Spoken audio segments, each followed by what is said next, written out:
Good morning, good afternoon, good evening to everyone around the world. I'm Paul Sisler, and this is In the Moment. Today on the flow, we are going to talk about the Innie and the Outie.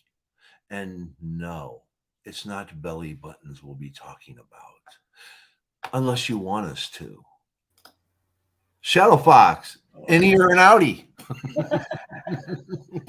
just so you know, I'm the one on the right hand side of the picture.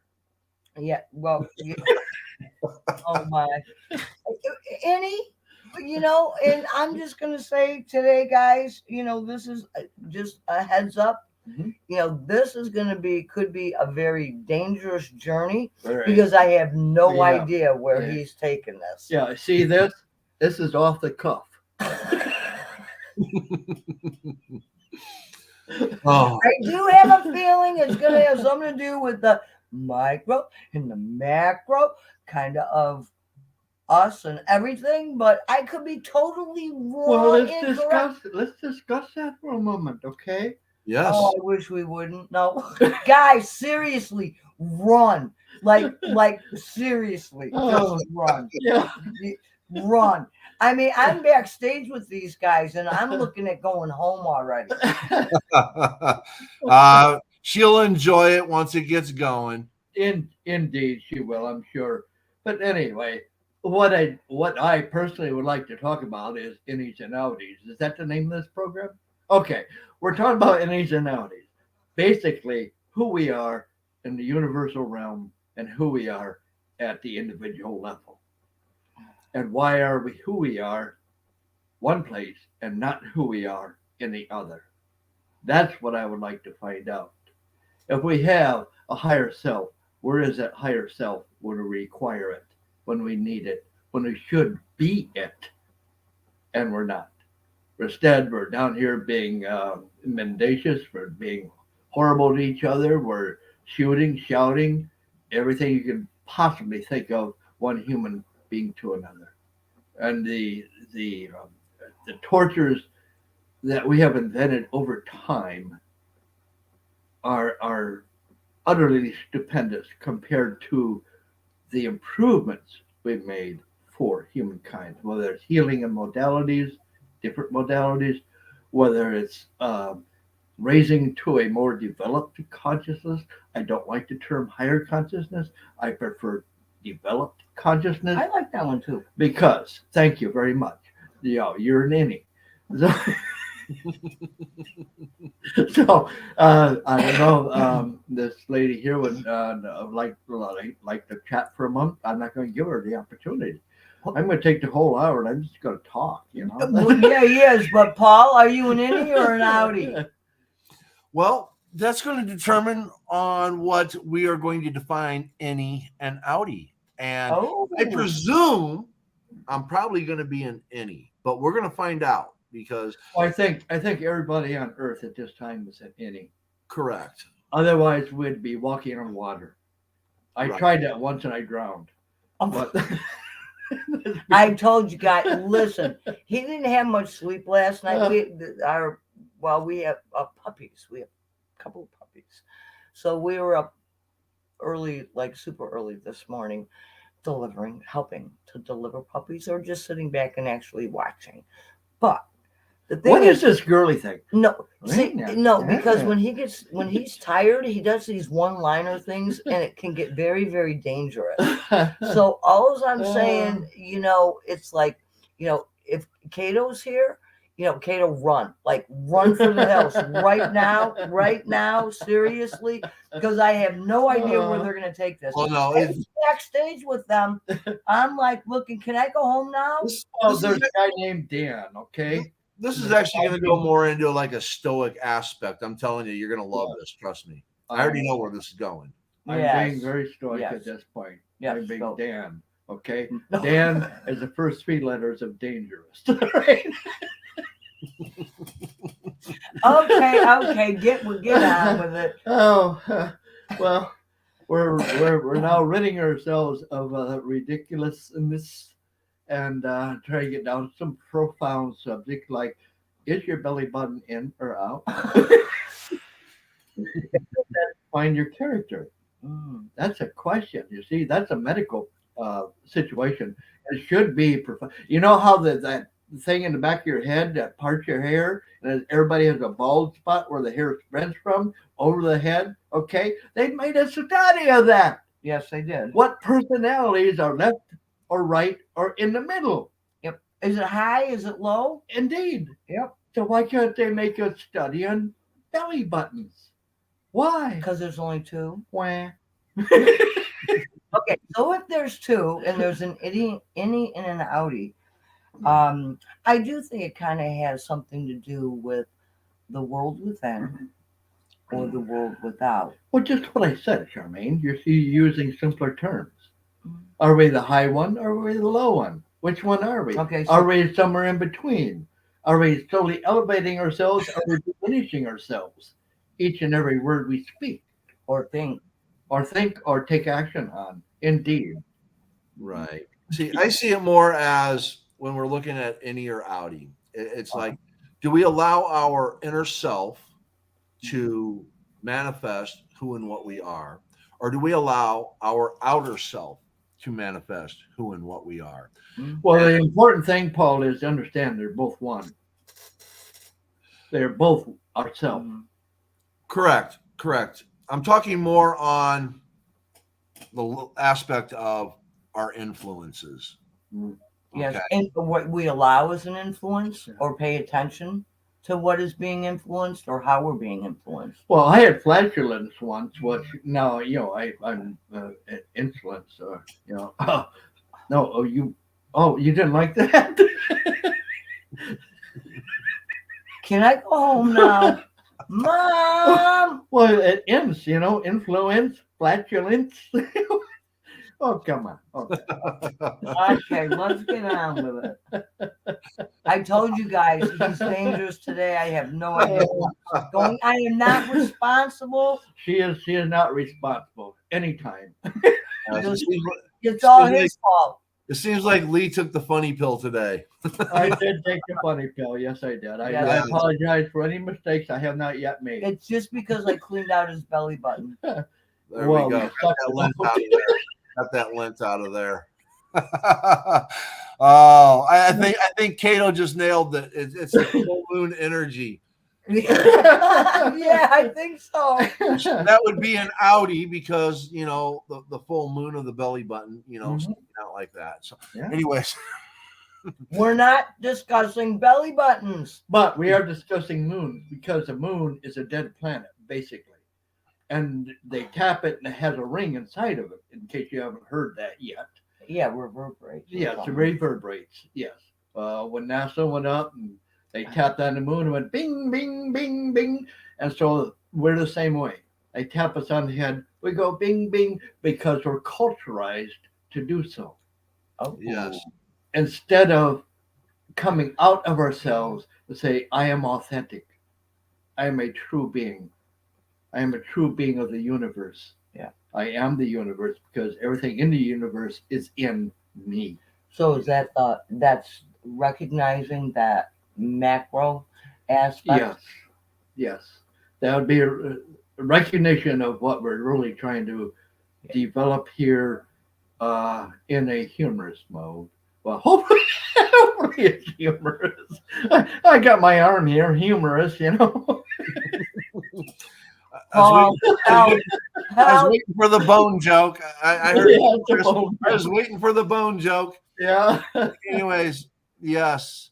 No, Yes, I see that there's a lot of outside influences that we allow to distract us, and we allow this distraction. Okay, and that's the appropriate term. Allow. Yes, we allow that distraction because. You take a look at the world today and all the media that's out there and all the controversy and the tribalism and all these different aspects that are going on. Yeah. People allow themselves to get caught up in this. Yeah. And they allow themselves for the next moment of what can I yell at? What can I scream at? What can I say I don't like? What can I say offends me? What can I say bothers me? All these things there's all this negative energy, this low frequency negative energy that is enveloping all the people because they allow it. Yes. And if they would actually come back into themselves and back into nature, Yeah. then they could actually accomplish a lot more. Because what Diana says, all the time, if love were the currency, Yes. imagine how much better this world would be. Yes. And there are different influences that can influence us, like Cato made a mention. And let's bring it back to a little even tone here, okay? Because the moon in and of itself will stimulate some of that emotional, drama, trauma, whatever. Things, stuff that perhaps we have to release a little, or something that was brought to our attention, like we didn't recognize we were really holding on to something, whether it was grief or guilt or whatever. So the planets can also send those impulses for us to take a look at. And this is that part of going within and recognizing, okay, I'm upset, but is it really mine, or am I really being stepping into more of that mass consciousness, which would be the macro, whereas an individual person would be that microcosm, the micro aspect of trying to get rid of and heal your own stuff.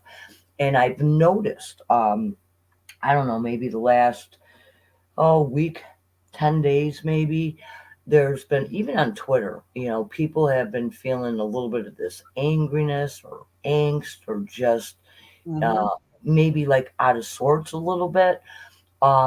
This is some of the stuff that really has to come up so we can work through it. And like, Paul, we there's always going to be somebody that comes in. We can call them trolls. You can do this. It's fun. They think it's fun, and it's this, and it's actually very immature, but that's okay. Um, trying to be that disruptor. Well, there are effective ways to be a disruptor and get actually something done, Right. because I mean, and again, so what perception, what way are we looking at this? Because if people are getting, the humor, the laughing, and this is why we kind of we're doing this a little bit, because where do we find that laughter? Do we find it and laugh because somebody slipped on a banana peel and got hurt? Or is there a resonance where there's a truth into something, and yet we can turn it around and it can be funny without causing harm to anyone? And so when we're taking a look at that aspect of being, going inward or going outward, both of them have their place, the Innie and the Outie.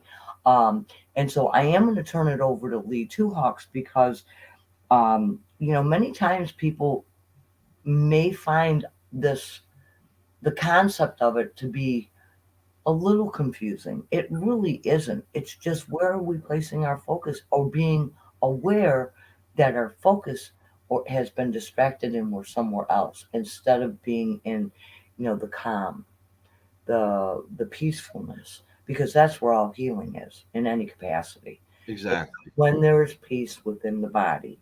So, and again, the mind and the emotions. But because right now, with the full moon being in its full bloom, we have a bunch of little, let's just say, radiatory energies bouncing around out there. And it really is for us to be able to have this opportunity to take a look at ourselves. So, with that, I've been told to be quiet. no, you're not. Okay, I'm going to turn them on again. Ready? You see, what you don't see is the little nudges going on. Okay, like, okay, shut up. No, it's just be quiet. Yeah, okay. Well, shut up is a good term too. But anyhow, look at, we're really trying to encapsulate a very high ideal here, and that is the entity that we truly are. Get rid of this flesh. Get rid of this thought thing. Get rid of and go into the outer atmosphere of who you are. Become that atmosphere at such a more developed stage. And you will understand there's no cruelties, there's no unkindness, there is no energy of pain or sorrow or domination. None of that. None of that exists out there. So we can have that if we choose to maintain that within ourselves because it's already there. It just has to be motivated and brought forward. It has to, in some way, insinuate itself into our living status. I Yes. think that's so critical to understand that we are indeed wonderful, wonderful, wonderful beings. Yeah. And can I just add, maybe a little bit we can talk on, or I can, it doesn't matter. Um, when we're perceiving, whether it be new information or a twist on something that we already know, we're building upon a foundation. Any information we get, whatever we're hearing, we're seeing, or we're perceiving, will always go through our filters. And our filters are, um, it's kind of like little collection plates, right? So, say for instance, we're speaking on a topic, and um, we absolutely know what this is, and all of a sudden, so all these things are resonating. We're speaking about it. Okay, we're speaking about, I don't know, belly buttons. So we all have an idea about what belly buttons are, right? And then all of a sudden, Lee Two Hawks comes in and he totally designs it and says something completely different. And then all of a sudden, those filters, they're like, well, wait a second, they're not meshing. We got so many positive little things over here. Well, I know what a belly button is. Okay, yeah. And now Lee's over here, and he's got this little negative charge, or even a positive charge. All of a sudden, what happens is we will revert to where the majority of that the information is, where we feel comfortable, and so we tend to dismiss it and we'll place it outside of ourselves. Why? Because it takes too much time to recognize or to pay attention to new information coming in, or something like, oh, perhaps you could work on this a little bit and maybe release this. Well, wait a second, I'm comfortable with what this is. I like being miserable. This is how I see life. And now Lee Two Hawks comes in and says, guess what? There's a beautiful unknown heaven right here, just by understanding this information.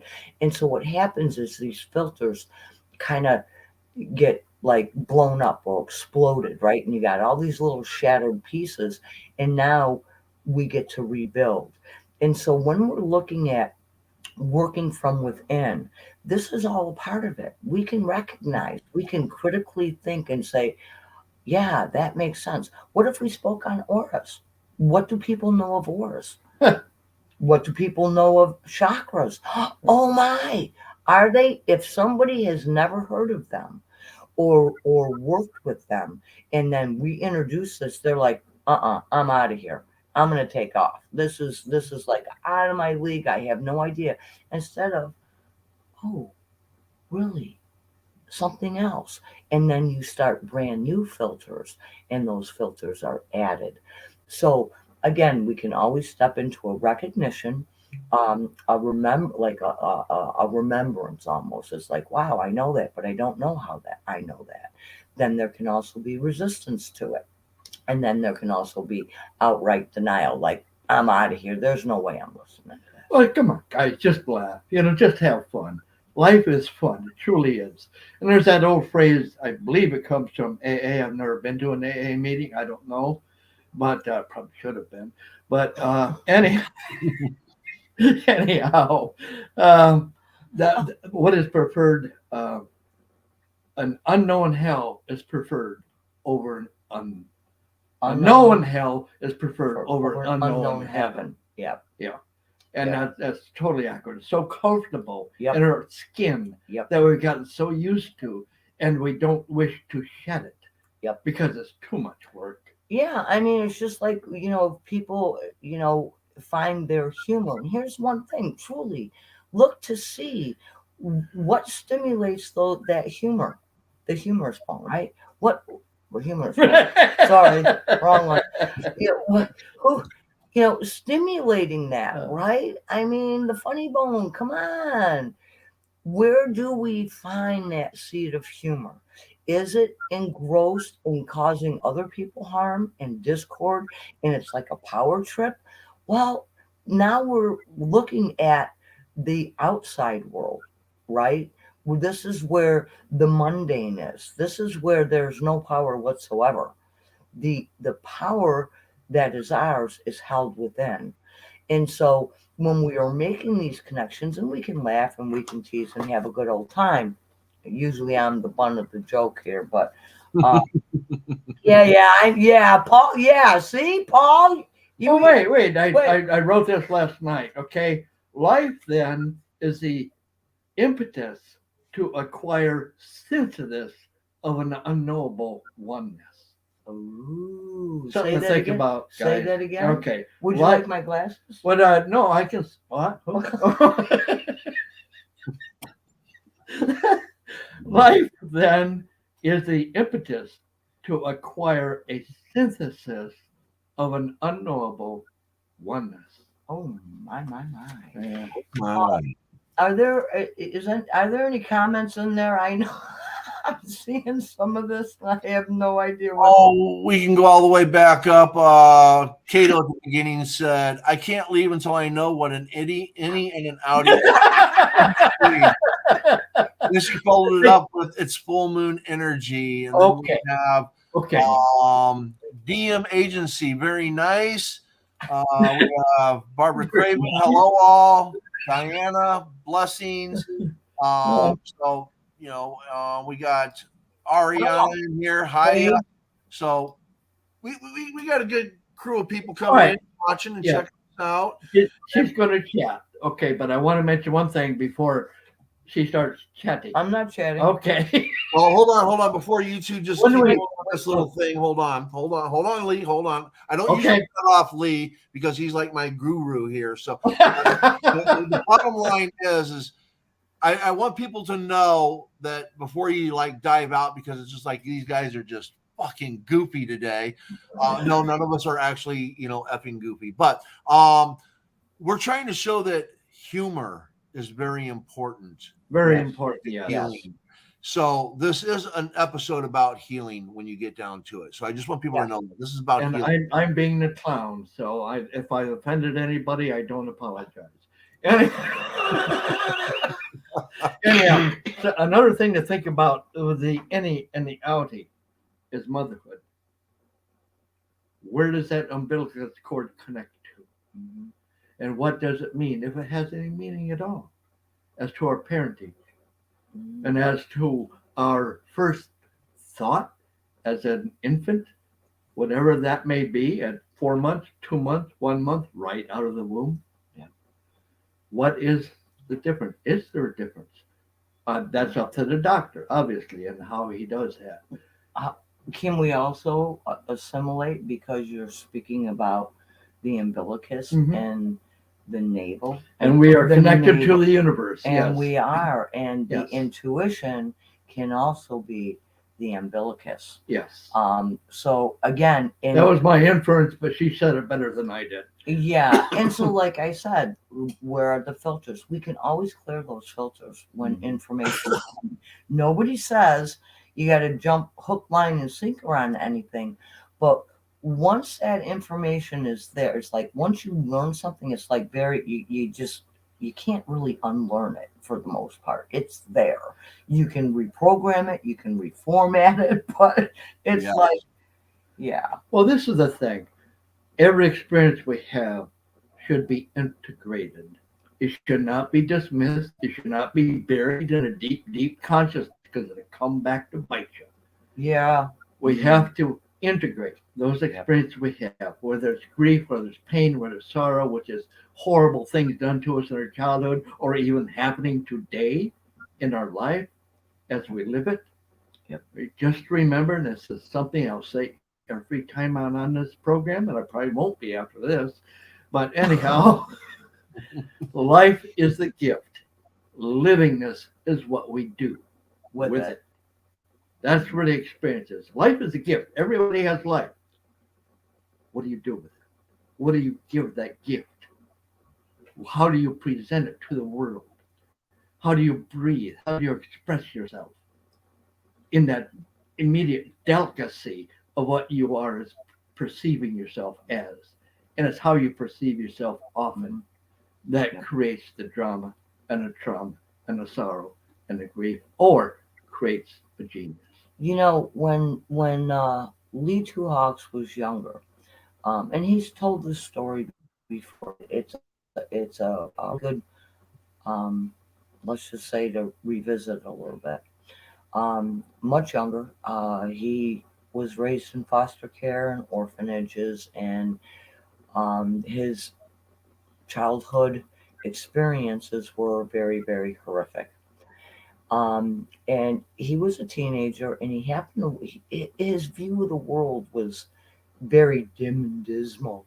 You know, there was love. What's that, right? Really, and he had gone into a library, and in the library they had a bunch of records. Uh, I mean, they Little were carols actual. you sat in. Yeah, they were actual records, right? Yeah. And there happened somebody was in there before him, and there was a record on, and he had no idea. He had never heard of it before, and he put the earphones on and he listened to it, and Beethoven, it was Beethoven, Third Symphony. Yeah. and it just moved him within an instant. Every single thing that he had perceived life to be up until that point of his teenage years, with trauma and drama and everything from Well, you're talking beatings, you're talking all that crap. A lot of people go through. So. yeah, that there was such beauty from it. If somebody could write something like that so beautiful, then I'm missing something.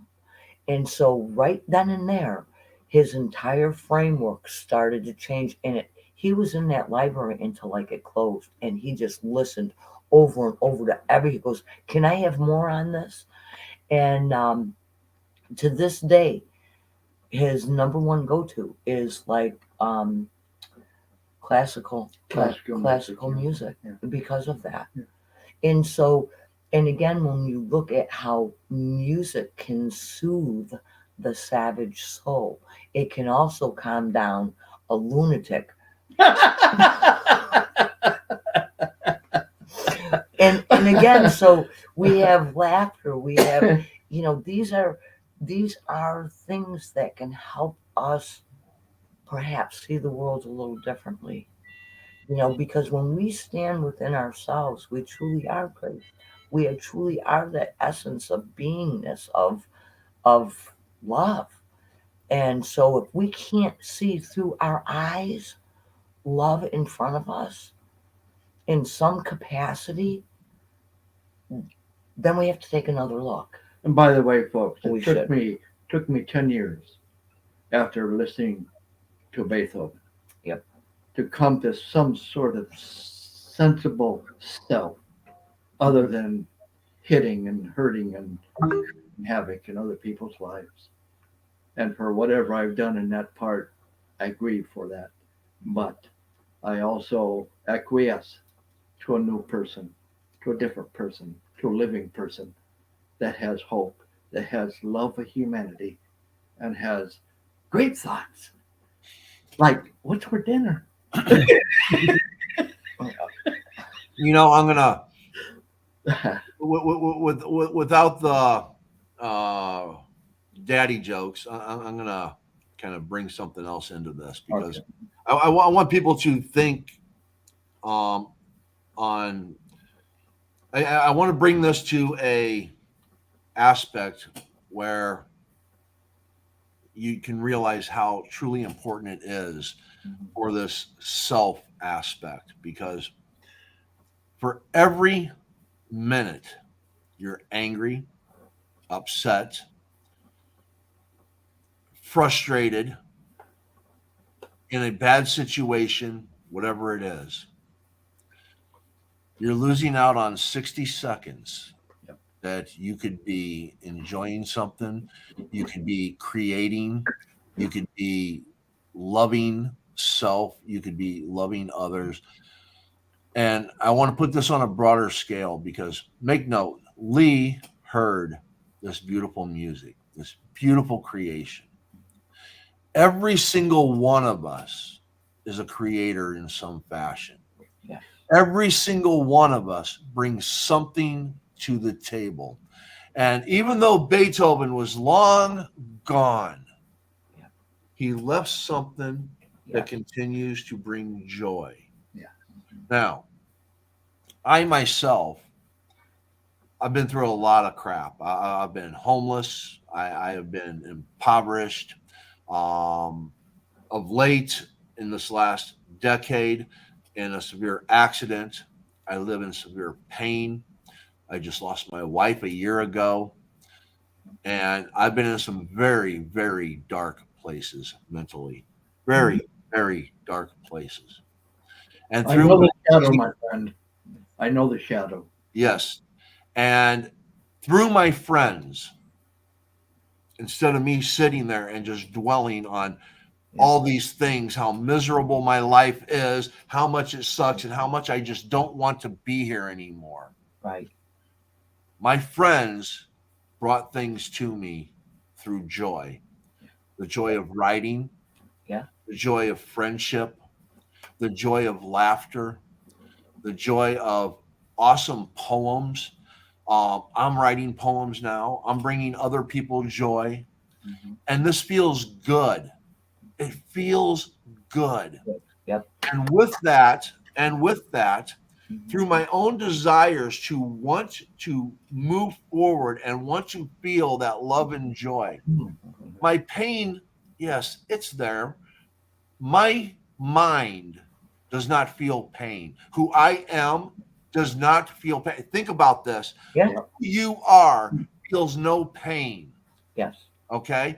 My Mhm. body sends me a signal saying, hey, Yep. this isn't working right. We need to do something about it. So now you feel this pain. You're Right. being told about it. You yourself, you're not feeling the pain. Your body is telling you something, Yeah. The something signal. that form.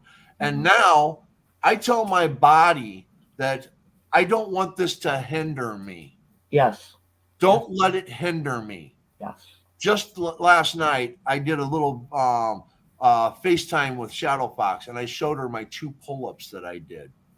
And people might be going, 2 pull-ups, Paul. My severe spinal surgery, I was told I wasn't going to be walking, and here I am still walking, and I just did pull-ups. Yep. Oh, the joy. It made me feel good that I could Yep. actually share that, and somebody isn't going to judge me, Yep. you You know?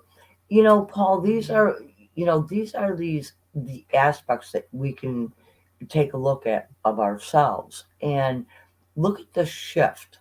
Whether it be people coming together as a community and bringing in laughter or joy, or within the community of writing in any capacity, right? This is an aspect that can come into even in dream time.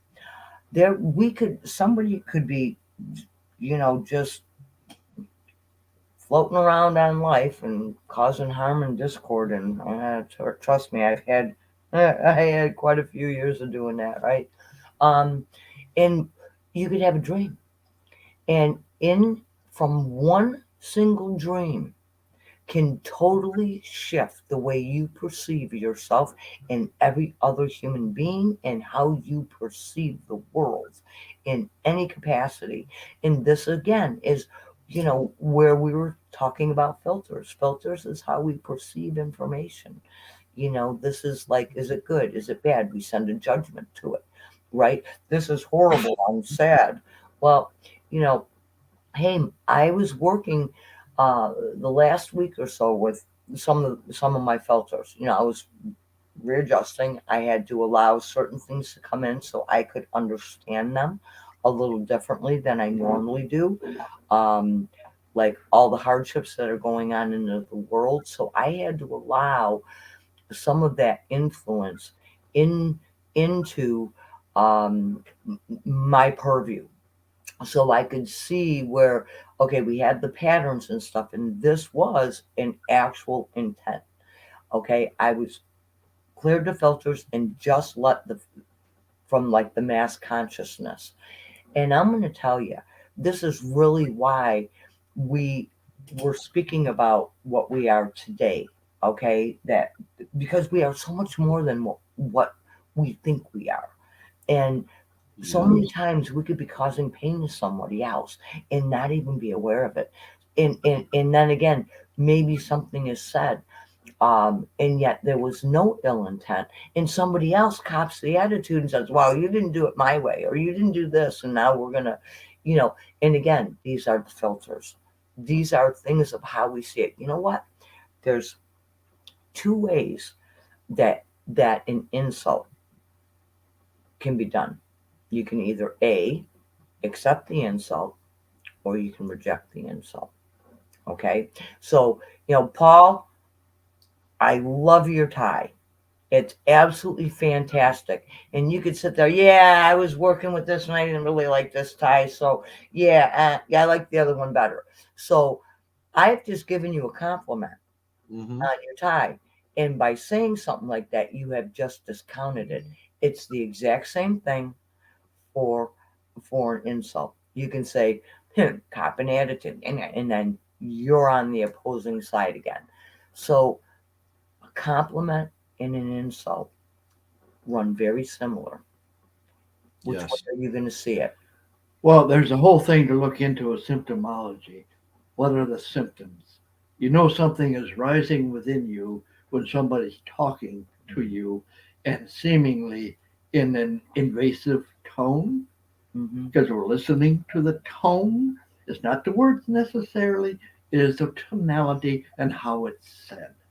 It's like there's a court case one time, and the prosecutor asked the witness, well, how did he say I love you? Did he say I love you? Or did he say I love you?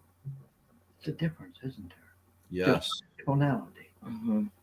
And when we do that, it's part of our interior perception that we have to be careful that we're hearing what we think we're hearing. Yep.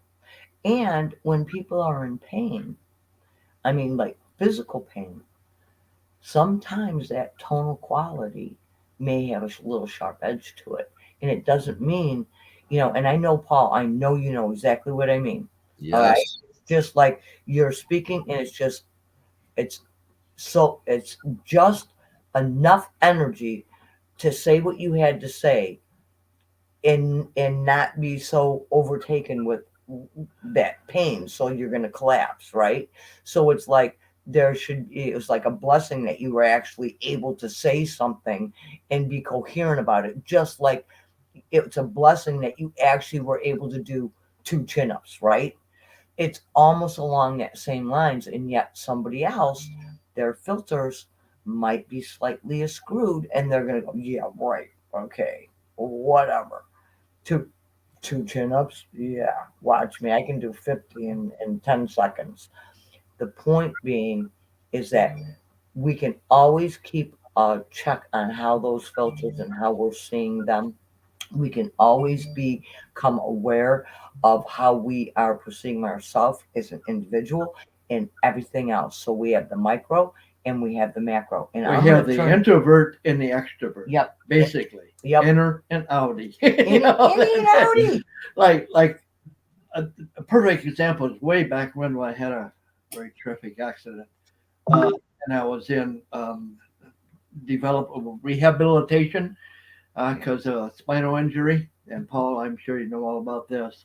But the trainer came out and asked me to squeeze his hand. He was a big muscular guy. Come on, squeeze. I didn't have any energy left in my hand. And he just looked like you a pathetic human being. He didn't say that, but it was in his eyes. Right. You're such a freaking weakling. He didn't say that, but it was there in his physical tonality. Yep. Not necessarily his voiced tonality. Yep. Because he's too professional to say that, but it was right there. And I just didn't have anything left in my arm that I could squeeze. And here's another thing that sometimes we make these snap judgments with people. We'll meet on the street, for instance, and you come up and say there's an elderly person before you, or somebody.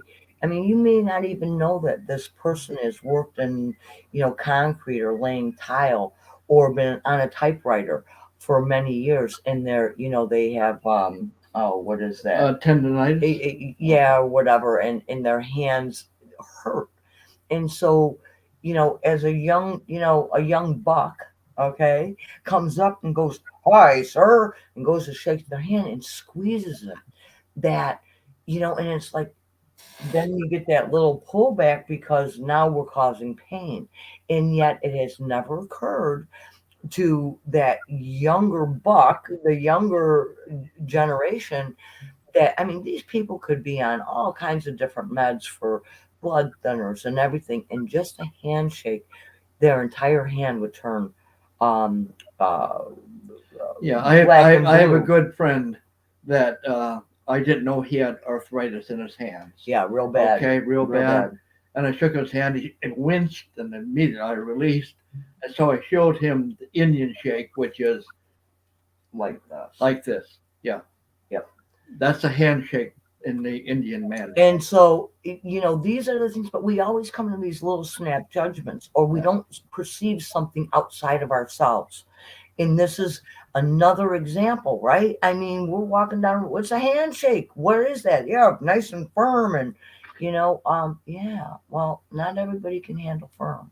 Well, there's those idiots out there that think they want to control, and they'll grab your hand and And deliberately just and turn turn it and squeeze Yeah, it. the power Yeah, trip. the Yeah, power trip. right. Yeah. It's kind of like about that time is when I really like Those to are drop kick 'em. those are the guys But- I hit. So Yeah, drop kick them. Yeah. No, sorry guys, if that's you. Yeah, I'm just saying, it's just very offensive, and there really isn't a necessity for it. There really isn't, because to us, the way we see it, when that occurs and you're being that stronghold, it's like you hold no power whatsoever. how You really difficult is it to be kind? Yeah. Really? Is it truly difficult?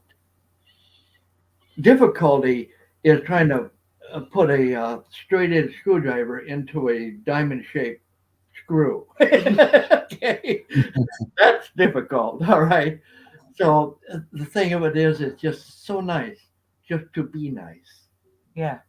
It's so nice to just be nice. So when we have perceptions of others and not just focused within ourselves, again, we've just given probably about 5 or 6 different arenas. Again, so how is this going to sit with everybody? Well, Paul, we got anybody we need to look at here or would like to be answered or something? Or? Diana does say thoughts and actions have as much frequency as words do. And oh, absolutely. I kind of want to put something out there and all that. Okay.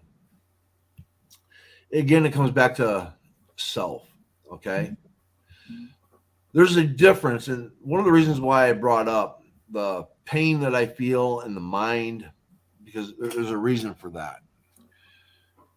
To feel powerful, to be powerful.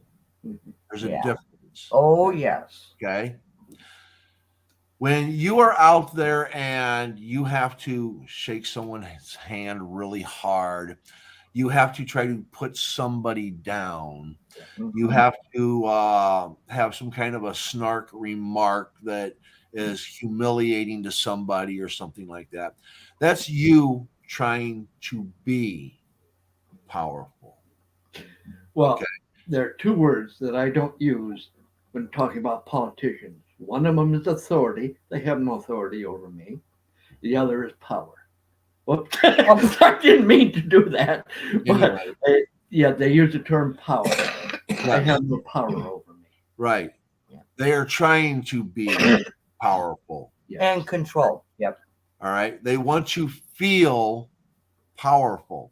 Remember what I was talking about with my mind, and I don't want my body to hinder me. Yes. Okay.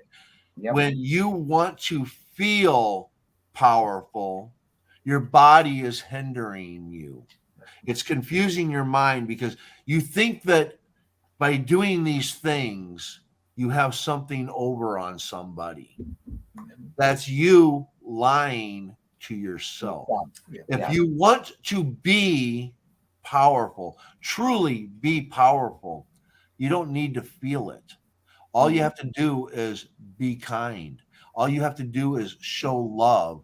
All you have to do is treat other people how you would like to be treated, which brings you back to the golden rule. Okay. Yep. And really think about this. You no longer have this need to feel powerful. You don't even think in the terms of being powerful. Exactly. Guess what? Exactly. You are. Because Yeah. you are now making other people feel good. You are now creating things. You are now someone that has done something for somebody else, just like Beethoven did for Lee. Yes. Okay? You have done something.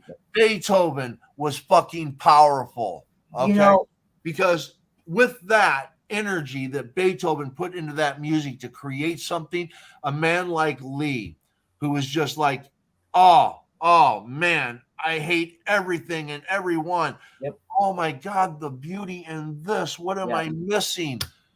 And from there, Lee is now powerful because Lee is sharing and creating. And Lee doesn't need to feel powerful because Lee is powerful.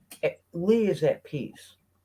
And Yes. when we find the peace is when we find that authentic self, which Now you're embarrassing me. is the power from which we speak. Now here's another thing. Think about this. How do you love your neighbor as yourself? How can you love that neighbor that keeps violating the fence rules, right?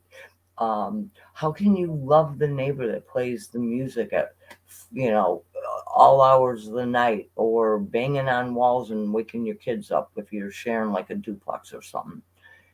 When we become that being of love, that question becomes a mute point. It's an oxymoron. It really is.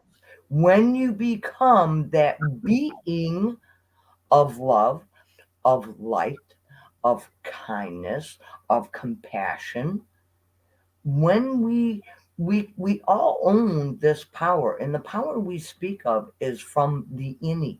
It's got nothing to do with the outside world, the mundane world at all.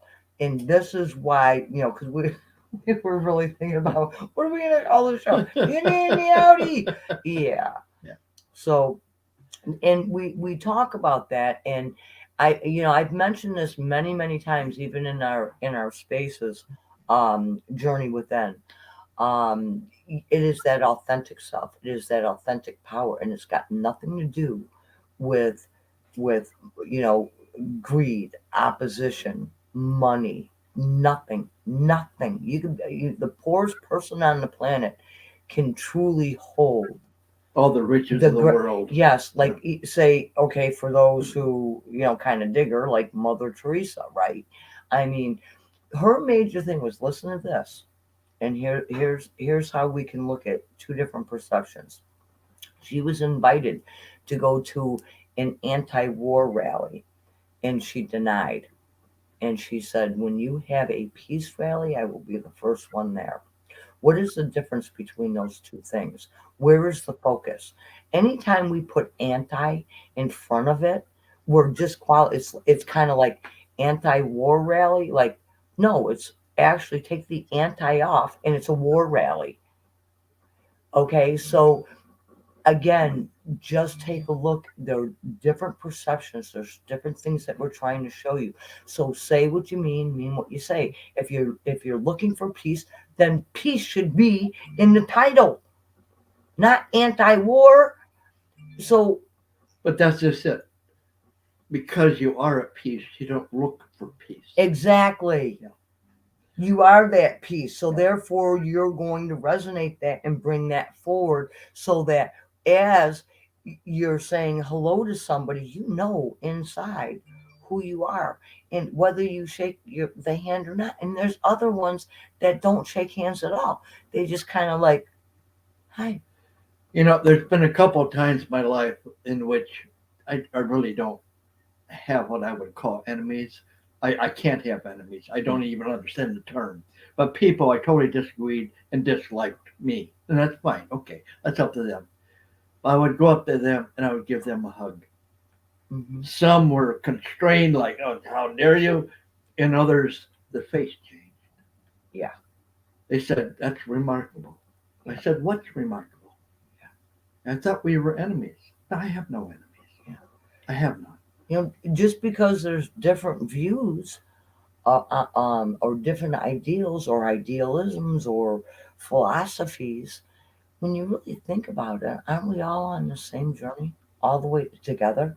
Yes. We're all trying to find something. And what is it that we're trying to find? Oh my. What we've been carrying with us since birth. It's so sad, though, with all of us being on the same journey, which that is the great thing. Yeah. The sad part is how many people are lost. There are, and they choose to be lost. Why? Because they will choose to find humor in pain. They will choose to find humor with disruption. It only means that they themselves are so disrupted within, or we place blame and we say, oh, you got to fix this and you got to do that for you. This is what's wrong with you. Go fix it. Well, it's kind of like, it's so easy to be judgmental with what's going on in somebody else's life as it is to turn around and look in the mirror. Because whatever you have just suggested another person do to fix themselves, well, maybe it's time you pull up, your bootstraps, put the big panties on and take a look at that, because that's something that whoever is bringing those judgments, you have just judged yourself. So you've got to decide: are you an Innie or an Outie? And here's something else for you to think about. Okay, on Twitter the other day, I think it's at TV Poe posted the question: Okay. who really knows you? Okay. Yeah. Who are you when no one's looking? All right, and here's what I want you to think about, okay? Because I responded to that, and Yeah. let me just see real quick if okay. Here was my answer, okay? Because the question was, who really knows you? And I responded, no one. There is not one single soul on this planet who knows me. I know me better than anyone, and I am still learning who I am. Yep. And that person I was yesterday is smarter, wiser, and a better human being today. And you know what? It doesn't matter if somebody knows you or not. Yep. Acceptance is in there. The acceptance, the handshake, the hug, the embrace. Yep. So it doesn't matter. They don't know you. They will never know you. I know, but here the point. I'm trying to make a point with this, though. Okay. Oh, I'm sorry. If you are trying to put out there how you want people to know you, you're already fighting the wrong battle. Okay, because you're trying to make people know you for something. You want them to see you in this way. Yes. All right. And even if like not, branding, could that be assimilated to like branding? Yes. All right. So if you're trying to make people see you in a way, whether it's powerful or rich or whatever the case is, however it is you're trying to make people see you, you're already fighting a losing battle. You're fighting. Why are you fighting? How about you just be you? Yep. And then the people that see you, they're going to know you for who you are at that point in time. Mm-hmm. For and that point in time. And that's going to be a good version of you. And here's another gauge that you can look at that to try to figure out who you are. Who are you hanging with? Are you hanging with hey, I'm a disruptor. I mean, in its grandest sense, I am I truly am a disruptor. I am the one that is throwing all these different perceptions out and saying, hey, check this out, look at this. So I'm against status quo. I'm the one, in a sense, swimming upstream, but I am in the flow and I am flowing with the stream. It's everyone else when you take a look at it, because we got to keep constantly coming up and sending these perceptions out. Why are people not thinking of these perceptions themselves? These are those some of these critical things that we've been saying, because Paul, we've said it before, a single dream, a single song, a single smile, or a single embrace can rock your world, can change it in a microsecond. And that is power.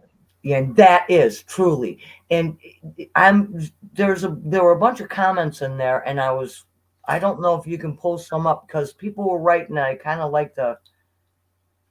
Well, if you see the stream, if you truly see the stream, you become the stream. Mm-hmm. Yep. You are the flow. Yep. I'm trying to see. Sorry, guys, we're trying to get there. Yep. For some reason, my comments have been running slow. Out of the blue, I'll have like 20 of them just pop up. Oh, really? Okay. Yeah, Cato. I think Cato was talking about something about with Lee Two Hawk's story, and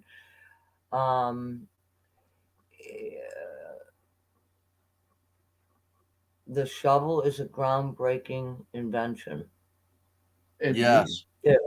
Uh-huh. Yeah, I'll say. Shadow Fox, remember our conversation this week?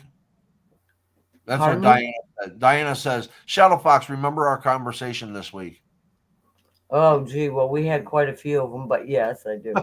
Which one? Which one? Yeah, like, what are we talking about, right? But this is guys, we're getting ready to probably be wrapping this up pretty soon, and seriously, we've said a few things. Maybe you've heard a little bit about frustration, especially from my side, especially because I'm right in the middle of these two guys. Yeah, and they were ranking on me. But please know, we're just trying to present a few different ways of saying things, and sometimes, if we have said something that sounded cruel, like, yeah, I'd like to drop kick them. Well, sometimes that's the only language that somebody else may understand. Like, oh, drop kick somebody? Like Shadow Fox is saying drop kick somebody. I would never drop kick somebody. But the point is sometimes you got to use metaphors. Yeah, we got to use the metaphors and the language that perhaps you're dealing in. Who are you dealing with? Who are you getting up with? Is your life, beauty, or do you just try to connive and finagle to see how you can be disruptive? I'm a very good disruptor. Okay, to go a little outside, back in esotericism, which is where I belong. What I also wrote last night, very short sentence. The persona, which is what we present to the world, the persona presented on the earth is only that, a pretense. And that's exactly what it is. Until you finally find yourself, your inner self, and live that inner self outwardly, inner or outer. Innie or Outie. Yeah, right. Innie and Outie. Innie and Outie. Yeah. Now, just so you know, we're telling everybody that in relation to personality, you really want to be that Innie. Okay. Now, in relation to belly buttons, I like Innies and Outies, so I'm okay either way. I am not telling anybody if mine's an Innie or an Outie. Oh, I think I blew that when we first opened up. I'm an Innie. Yeah, I had a girl ask me once, please kiss my Innie, and I kissed her forehead. So I don't know.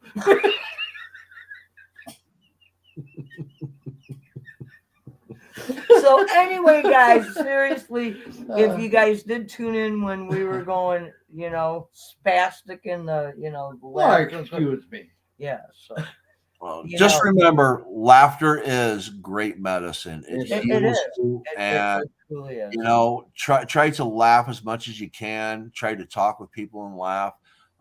If you are, just down and out, try creating something. Do some writing. Do some crocheting. Do something to occupy your mind a little bit. Something that'll give you pleasure.